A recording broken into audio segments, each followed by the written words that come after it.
Good morning and happy Wednesday. It is Wednesday, May 13th, and we are on lesson number 13 for our distance learning.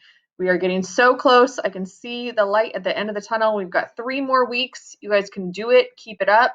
I am finally getting caught up on grading. So if you've noticed, I was able to go ahead and give some of you guys the first grade bump of that 3% if you have finished lessons 1 through 8 and gotten full credit on lessons 1 through 8, you should have seen a bump in your overall grade percentage by 3%. So keep working, keep doing that, and keep plugging along. And come to our Google Meet. I'm so sorry I missed it last week on Friday. We were doing some homeschool stuff, and all of a sudden I sat down and it was like 12:50, and so I apologize, but we will be back on Friday at noon. All right, I have some assistance here because lesson 13 is talking about blood flow. So unit 4 is all about movement. We've done the joints, we've done range of motion, we did muscles, and in order for those muscles to move, we need blood and blood flow. So this first video that you're going to watch, stop please. This first video that you're going to watch is all about the different pulse points in the body. They go over 9 different pulse points. But last time I was in the classroom, I grabbed a little Doppler machine that we have. No, I'm not pregnant. I'm not going to do an ultrasound, but I am going to show you how to find a couple of the pulse points on my kids so I can show you what it sounds like and what we would be doing if we were in the classroom. So we'll start with Emerson. Come on this side. So here's Emerson. Say good morning. Good morning. Okay, I am going to find her carotid artery, which is right here on her neck. So this is common. This is where you take your pulse usually if you are trying to find your heart rate. And so I have a little bit of the little gel. So I'm going to put a little dot of the gel. Okay. Turn this on. Hopefully you can hear that. Okay. Oh. So here's what it sounds like. And then your neck.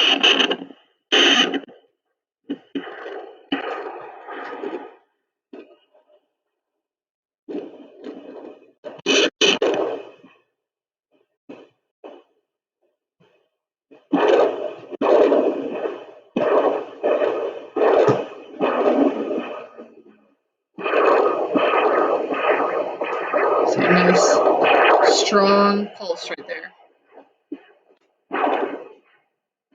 So it kind of sounds like that whooshing noise. All right. Hudson, you're next. Okay, Hudson, I'm going to find Hudson's radial artery. So remember, radius is rad. So the radial side is going to be his thumb side of the bone, right? Radius on this side. Ulna, can you stick your pinky out? Give me a hang loose. There we go. So the pinky side, on this side, the pinky side is your ulna, and the thumb side is your radius. So radius is rad. Flip your palm up, and then I'm going to put this back on. I'm going to try and find, oops, let me tilt the camera. Go ahead and put your hand down right here.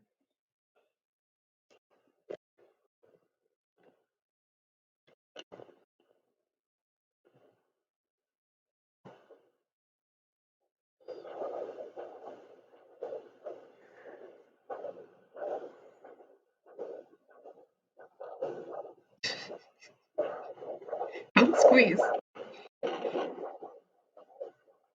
Don't squeeze. Just hold still. So there is Hudson's radial artery. Give him a thumbs up. Woohoo!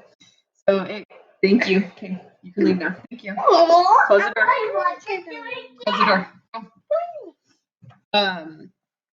So the video will take you through. Bye guys. Thank you. Close the door. So the video will take you through 9 different pulse points, and as you watch, just go ahead and jot down a cheat sheet for the location of where you're seeing each of those pulse points. And then this is a little bit of a throwback for questions 1, 2, and 3 about the difference between veins and arteries. We talked about it last year in biomed, but just a little revisit of those 3 questions and looking at something called varicose veins. Probably something you've heard before, and can put a reference to what it looks like, but we're going to talk about why it happens and why it only happens in veins and not in arteries. And then for the explain, I've got another video, and this is a video performing an ankle brachial index, so an ABI, and this was the lab that we would have done with the Dopplers in class if we were together. So I have a video, watch the video, and then have the questions open so that you can kind of flip back and forth and do your responses to the video. Make sure you're using the same terminology so that I know that you're actually watching the video and not just Googling the answers. So it's going to take you through how to perform the ankle brachial index, which is something that they do in hospitals to check blood flow. And then there is an article that I linked right here, and you need to read this article and answer the last 5 questions there.